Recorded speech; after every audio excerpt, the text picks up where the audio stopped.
네, 오늘도 여러분들의 내신에 도움을 주고 싶은 쫌산촌입니다. 자, 이번 강의부터 총 하나, 둘, 셋, 세 강의에 걸쳐서 박정희 정권에 대한 설명을 할 건데요.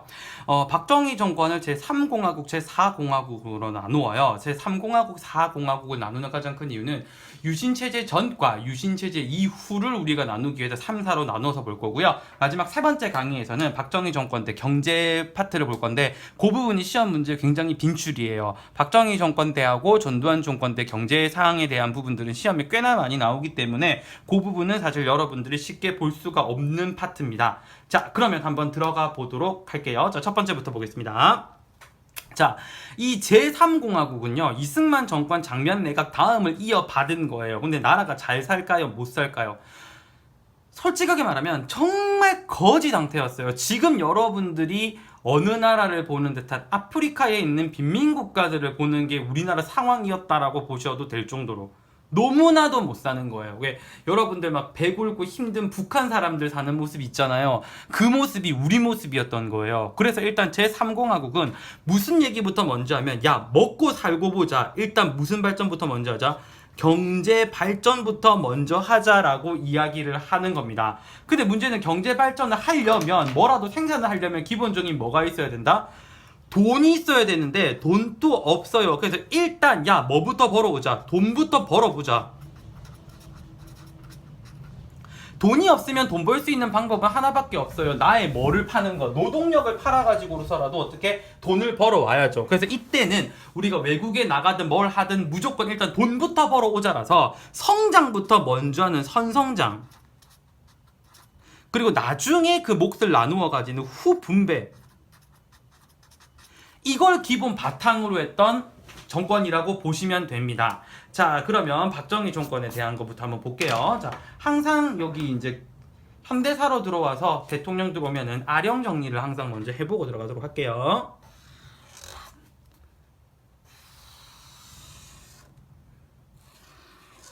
자, 앞에서 나왔던 무슨 군사정변, 5.16 군사정변,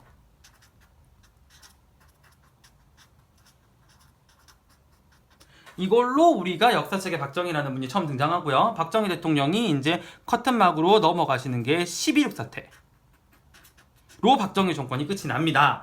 자, 앞에서 잠깐 이야기를 했었죠. 자,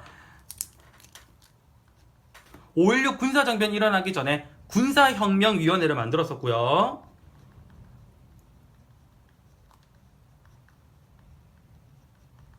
5.16 군사정변 이후에 초헌법기구 잘 반환해야 된다라고 얘기했어요. 초헌법기구인 국가재건 최고회의,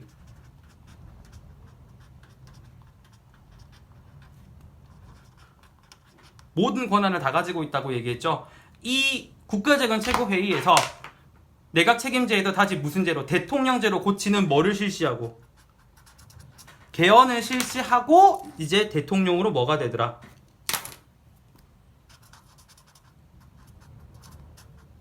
당선이 되더라는 겁니다. 처음부터 바로 대통령은 아니었던 거예요. 자, 근데 아까도 얘기했듯이 경제 개발은 해야 되는데 뭐가 일절 없더라. 돈이 너무 없더라. 그래서 일단 뭐부터, 돈부터 벌어오자라고 해서 오늘 설명한 내용들은 거의 돈을 어떻게 다 벌어들였었는지에 대한 부분들을, 돈을 어떻게 다 끌어왔는지에 대한 이야기들을 얘기를 할 겁니다. 자, 첫 번째,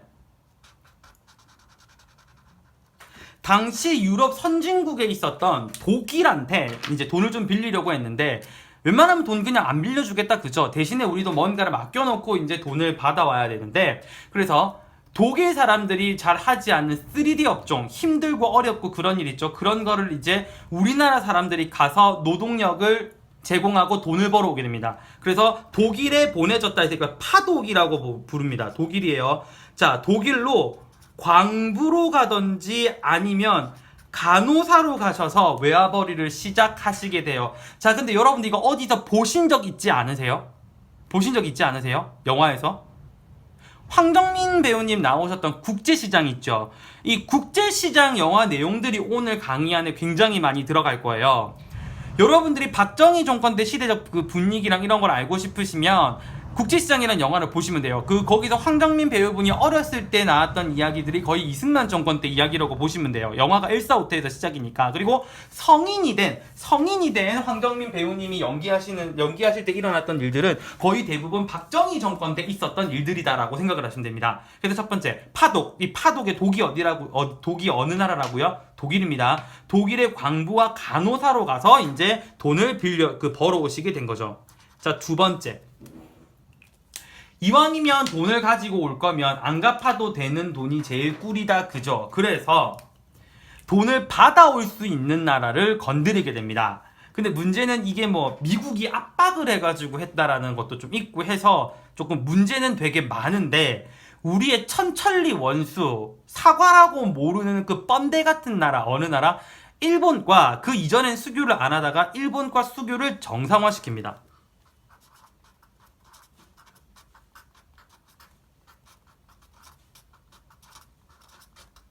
이 한일 수교 정상화에 대한 문제가 나올 때 사진에 누구를 위한 협상이냐라는 플랜카드를 들고 걸어가는 사진이 시험 문제로 잘 나오는데, 이 한일 수교 정상화를 통해서 일본으로부터 후원금과 차관을 가져오게 됩니다. 자, 그럼 목적부터 먼저 볼게요. 단순해요. 처음부터 끝까지 전부 다 우리는 뭐다? 돈이 목적이에요. 경제개발 하려면 뭐가 필요하니까? 돈이 필요하니까. 그래서 한국의 목적은 경제개발 자금 확보가 목적이었고요.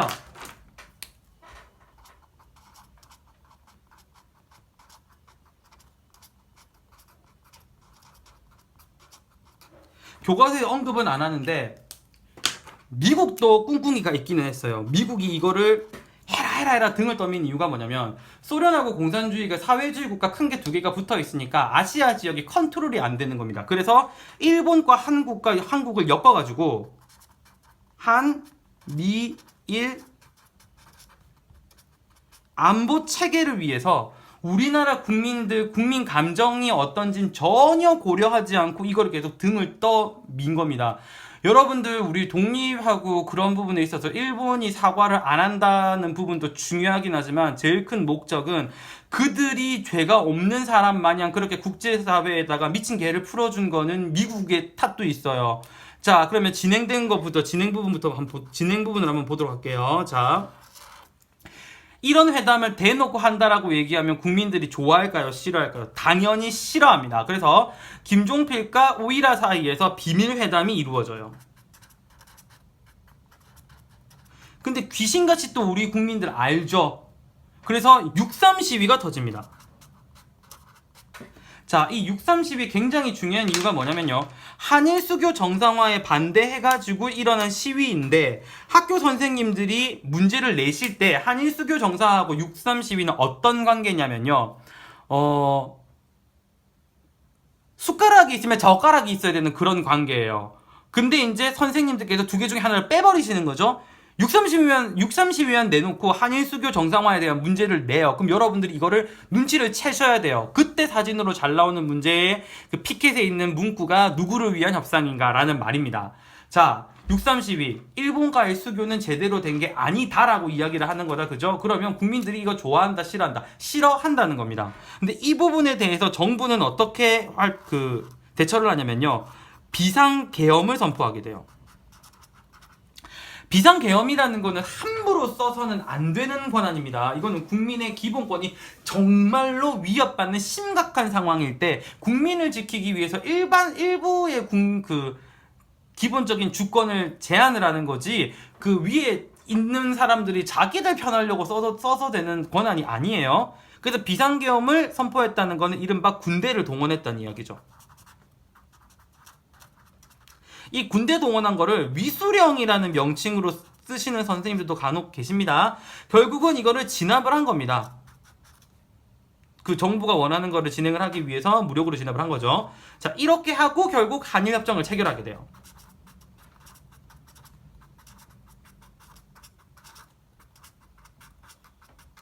자, 뉴스 조금 관심 있는 친구들은 요즘에 우리가 왜 일본하고 무역 분쟁이 굉장히 심하고 왜 우리나라에서 뭐 강제징용한 거 판결해가지고 일본 기업 자산 매각한다 그러니까 뭐 개인 청구권이 어쩌고 저쩌고 해서 뭐 우리 일본은 배상할 필요 없다라는 얘기가 나오잖아요. 그게 개인 청구권의 문제가 된 게 바로 여기 나와 있는 한일협정, 한일수교 정상화라고 보시면 돼요. 그러니까 이 한일수교 정상화 때문에 아직도 우리하고 일본 사이에서는 제대로 된 문제가 제대로 된 해결이 이루어지지 않고 있는 거죠. 자, 그래서 어떤 문제점이 있는지를 보았더니, 자, 첫 번째.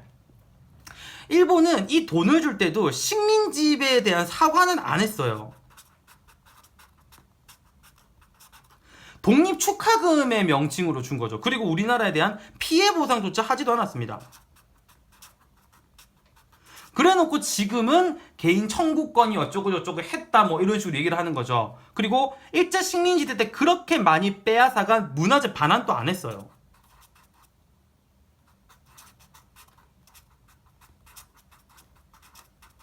이거 세 가지 전부 다 안 했습니다. 제대로 한 게 아무것도 없어요. 자, 이 더 큰 문제는 지금 우리가 여러분들 방금 삼촌이 얘기해서 알다시피 이 한일수교 정상화 때문에 아직도 청구권 얘기가 오고 가고 제대로 문제가 해결된 게 아무것도 없죠. 그죠? 한일 사이에서 계속 문제가 됩니다.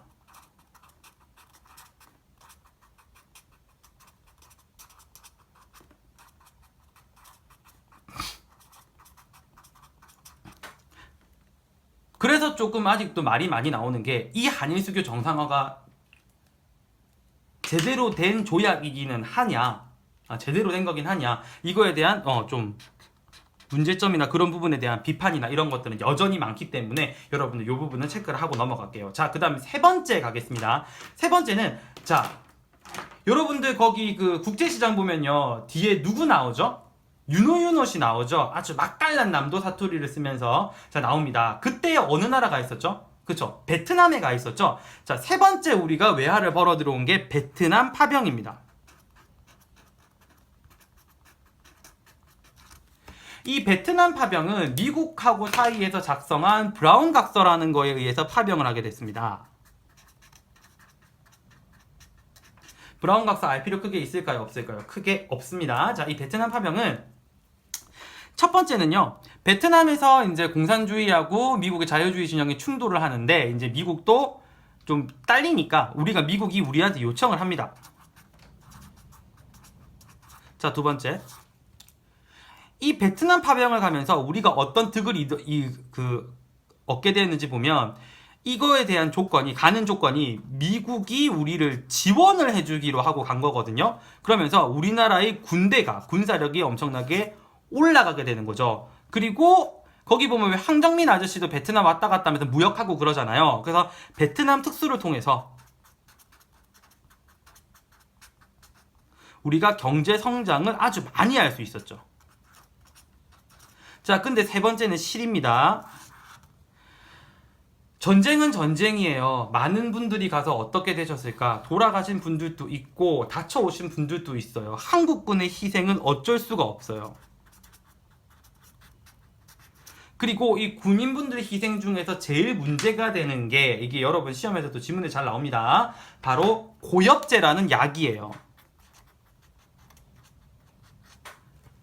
그 베트남 공산당들이 베트콩이라는 표현을 쓰는데, 이 베트남 공산당들이 그 바나나 나무 같이 입이 굉장히 넓은 나무 있잖아요. 그 밑에 숨어가지고 지나가는 미국 전투기들을 공격을 하고 뭐 이런 게 많았거든요. 그래서 잎을 말려 죽이는 약을 공중에서 미군이 살포를 하는데, 그 하는 과정에서 우리나라 군인들이 그걸 뒤집어 쓰는 케이스가 되게 많아요. 근데 이게 굉장히 독한 약이에요. 독한 약. 그렇다 보니까 피부뿐만 아니라 여기저기 엄청나게 많은 문제가 생기고 아프신 분들이 생기게 되는 거죠.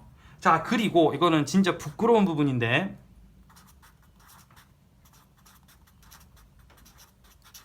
라이따이안 문제가 생깁니다. 이 라이따이안은 어떤 거냐면, 베트남 여성분들과 우리나라 군인들 사이에서 생겨난 아이들이에요.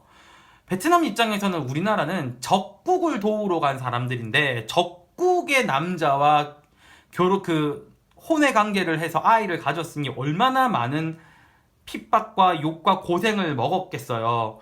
그래서 이 라이따이안 같은 경우에는 그렇게 해놓고 찾아가지 않는, 거의 아버지 없는 아이들도 너무 많이 생기는 바람에 이 베트남 파병에서 우리나라가 욕을 가장 많이 먹는 부분이 바로 이 라이따이안의 문제입니다.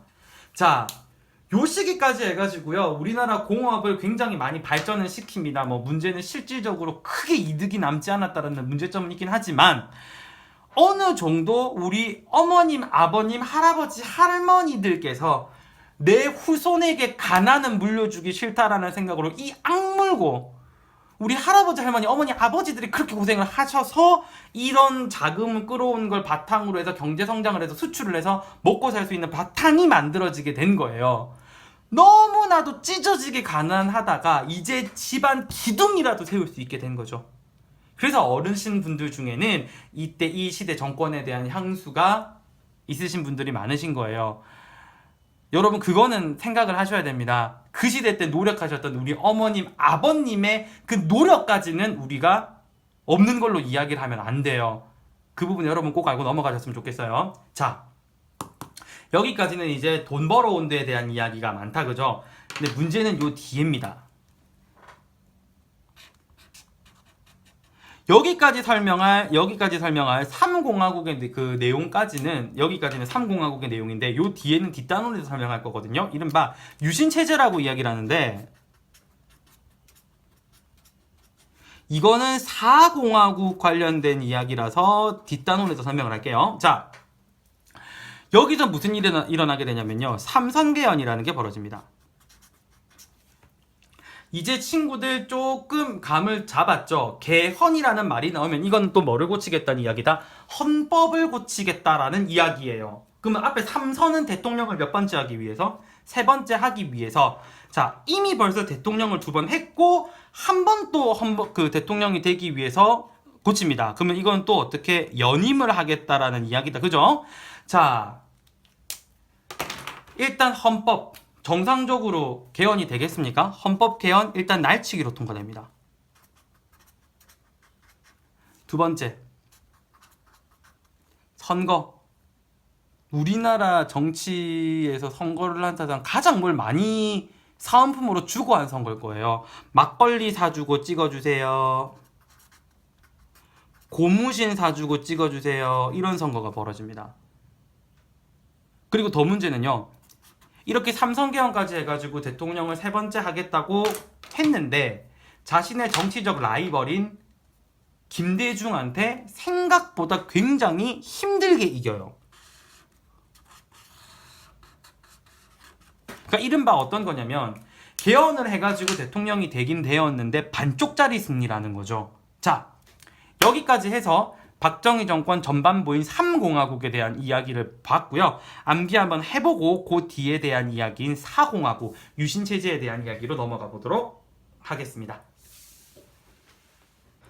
자, 암기 한번 가보겠습니다. 자, 박정희가 대통령으로 당선되기 전에 초헌법기구인 국가재건 최고회의를 해서 그걸 통해서 대통령이 당선이 됐어요. 자, 3공화국 때의 특징은 경제 발전, 외화 끌어오는 거라고 얘기했습니다. 자, 그래서 첫째, 어디로 광부를 보내더라? 그쵸, 파독 광부를 보내더라. 그 다음에 어느 나라와 수교를 정상화하더라? 그쵸, 한일 수교 정상화. 이 과정에서 진통이 굉장히 많다라고 얘기했죠. 비밀 회담이 일어나고 난 이후에 그 다음에 무슨 시위? 그쵸, 6.3 시위. 누구를 위한 협상이냐? 플랜카드 얘기 나왔어요. 자, 그 이후에 우리가 무슨 협상? 한일 협정을 체결하게 되더라. 그래서 이거를 가르치실 때 학교 선생님께서 한일 협정으로 가르치는 선생님도 계시고 한일 수교 정상화로 가르치는 선생님도 있으십니다. 그리고 그 다음에 브라운 각서에 의해서 어디에 파병을 하더라? 그렇죠, 베트남에 파병을 하더라. 요 세부적인 내용들 꼭 알아두시고요. 이 이후에 자, 세 번째로 대통령을 하기 위해서 몇 선 개헌? 3선 개헌을 날치기로 실시하더라 하는 내용까지 이야기를 했습니다. 여기 빈칸에 있는 내용들은 제일 큰 뼈대들이고 기본적으로 알아야 되는 내용들입니다. 자, 여기까지 또 강의를 마무리를 하고요. 우리 친구들 오늘 하루도 정말 고생 많이 하셨습니다. 매일매일 최선을 다하는 친구는 언젠간 최고의 자리에 올라가 있을 거라고 확신합니다. 오늘도 감사합니다.